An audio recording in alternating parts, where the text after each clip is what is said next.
Okay, so I'm going to give a review of the first two episodes of Korra. Now, I'm coming from the school of thought of unificationism. We study the divine principle, which is a revelation from sun, moon, moon, right? So, just to let you know. I didn't do the first season of Korra, although, you know, my children and I, we love the Avatar. We just love that whole franchise. And, you know, if you don't believe in spirits or whatever, you know, hey, that's you, okay? And if you think, you know, something's wrong with me because I've had spiritual experiences, that's whatever, okay? So let me be crazy in my craziness and you stay in your craziness. All right. So, first thing that gets me is Unalaq. Okay, so first of all, his name is like Noah Tok and Tarlok. And I'm like, so I don't like this guy, right? So then next thing is, you know, he fights with Korra and disrespects her father right in front of her.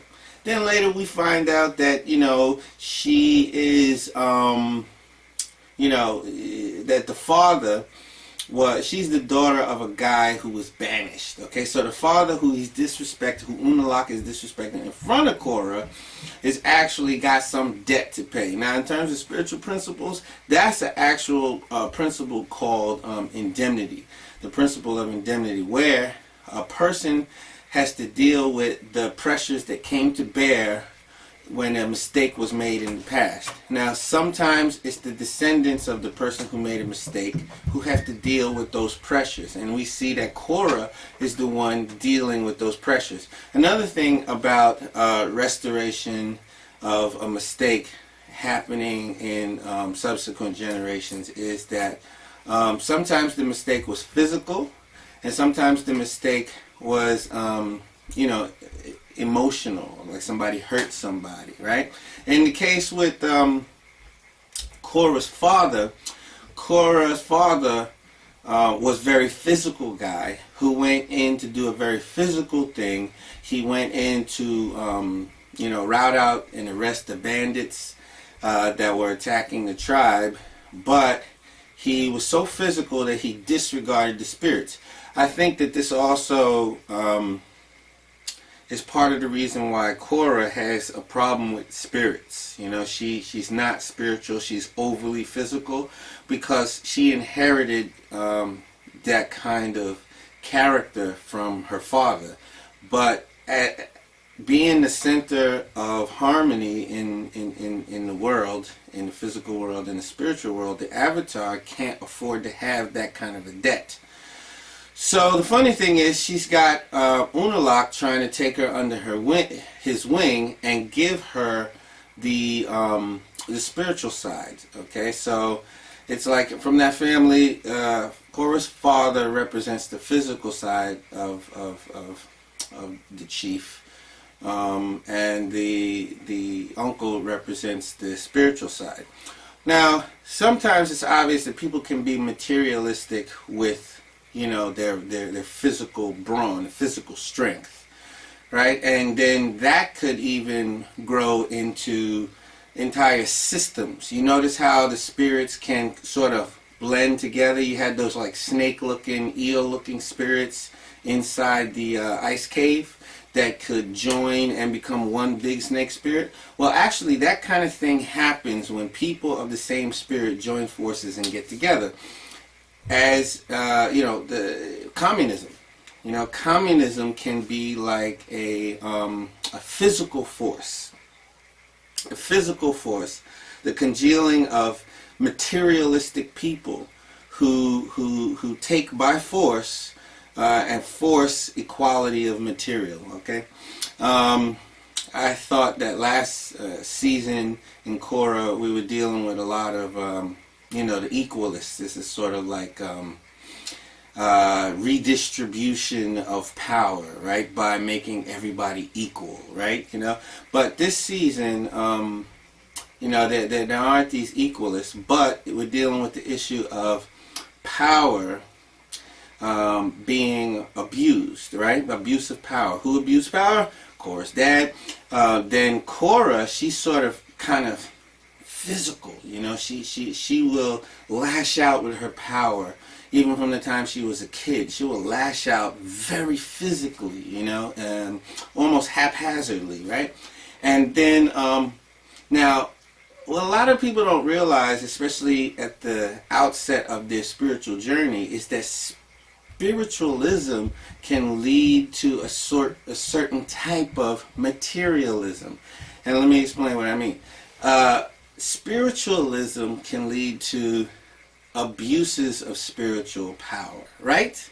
But that really is a type of materialist concept where I'm going to amass a certain amount of spiritual power to gain leverage over people, even so-called physically powerful people. If I can gain enough spiritual power, I'll still have, and this is where I think Unalaq is going, because we see the ships at the end. We see the ships, and Unalaq means to consolidate his spiritual power and dominate the people of the South. Even if at this time he doesn't think that his plan is diabolical, in the end, I think we're going to find out that Unalaq is probably a very big part of the problem. Now, let's deal with the issue of why the spirits are angry. Well, why would spirits be angry? Spirits are angry because there are two types of spirits. There are angels, and then there are human beings who have left the physical plane. And angels take care of the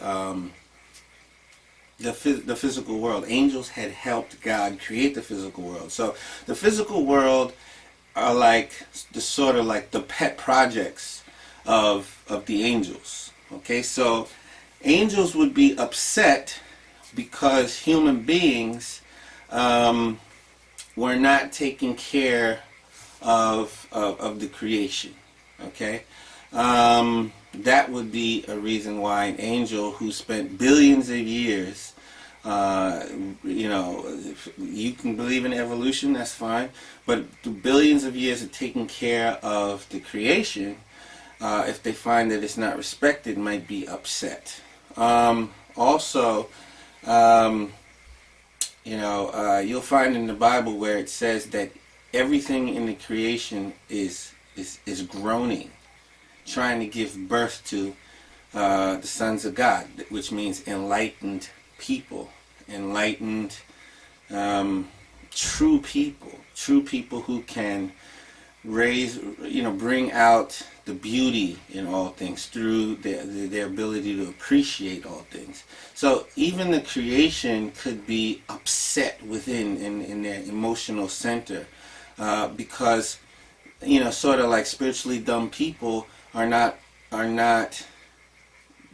going inside and bringing the beauty out. So it's almost like the things in the created world cannot even breathe. So here there was this forest that, rather than being appreciated, was destroyed and never to be appreciated ever again. So there would be some anger there, and there would be a debt to pay, because there is an actual spirit and an actual consciousness surrounding that forest. There are spirits who care about that forest. Not that trees are alive or trees are necessarily conscious, but there is a consciousness attached to them that would be sent out of balance. Okay, Korra Mako. The twins. I'm glad they said right up front that one of the twins was a boy, because if they would have let that girl dressed as a guy just come out with a deep voice, believe me, I don't feel like being played with like that. Okay, I don't care what you say, and you're gonna leave that just the way that it is. So I'm glad that we were alerted ahead of time that one of the twins is a guy, okay? And the way that he dresses is whatever, okay? I ain't digging on that character. But the sister is funny because the funny thing is she's very direct and very simple. What else? Oh, Korra Mako. Mako's trying to be, he's trying to be good male support role model for Korra. You know, he's trying not to fix it as us guys do. And Bolin and Asami, okay, she, you know, the hug right there. I swear, I hope Bolin doesn't create another freaking love triangle. If Bolin creates another love triangle with the twin chick and Asami, boy, Asami's going to become an evil character in this series. I can see it now. What else can I say? Tenzin, don't want to say anything about that. Yeah, so anyway, these are my first thoughts, and as this season unfolds with the spiritual issues, I will have things to say and opinions about how close to spiritual principles the writers are actually sticking, and if they've missed opportunities. So far, so good. We'll be enjoying it in my house, as I know you will be.